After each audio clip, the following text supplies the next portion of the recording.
Weight पाठीवर घेतल्यावरच कळालं, खाली बसलो की बसलो, वरती काय येणार नाही.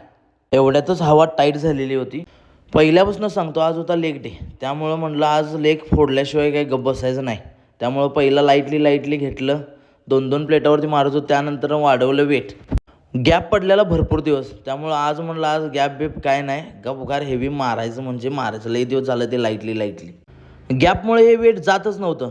त्यामुळं म्हटलं एक तर ठरवलेलं, एक तर रिपिटेशन मारायचं म्हणजे मारायचा. काय पण होऊ दे. मग शेवटी घेतलं बजरंगबलीचं नाव आणि घुमवलं. म्हणलं एक रिपिटेशन कसा तरी मारायचं ठरवलेलं आणि कसा तरी गेला आणि रेंज पण बघा. मग एकावर काही शांत बसायचं नाही म्हणलं. हा असा दिला दुसरा पण दणका. हे 2 रिपिटेशन मारल्यानंतर आई शपथ मग काय आनंद गगनातच गी. त्यानंतर आलो डायरेक्ट लेग एक्सटेन्शनकडं. कारण इथं आधीच ठरवलं इथं मारायचं तर जॉईंट सेट मारायचा आहे. हे फक्त व्यवस्थित बघा तुम्ही. फुल रेंजला 10 रिपिटेशन, हाफ रेंजला 10 रिपिटेशन, वरती 10 रिपिटेशन आणि परत फुल 10 रिपिटेशन.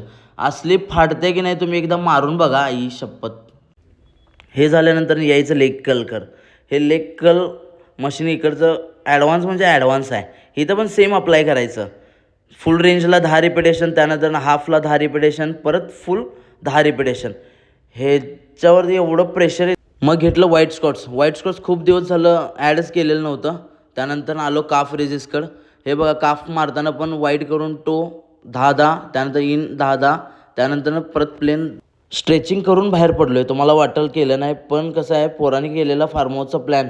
त्यामुळे त्यांना सांगितलेलं मी सगळी कामं आवरून येतो आणि फोन म्हणजे दंगा धुडगूस करत होती फोन करून, शिव्यावर फायनली फार्म हाऊसवरती पोचल्यानंतर बघतोय काय, मला सांगितलेलं फार्म हाऊसमध्ये स्विमिंग पूलमध्ये दंगा करायला नाचालो. या बघतोय तरी कडू सगळे कॅरम खेळत बसल्यात.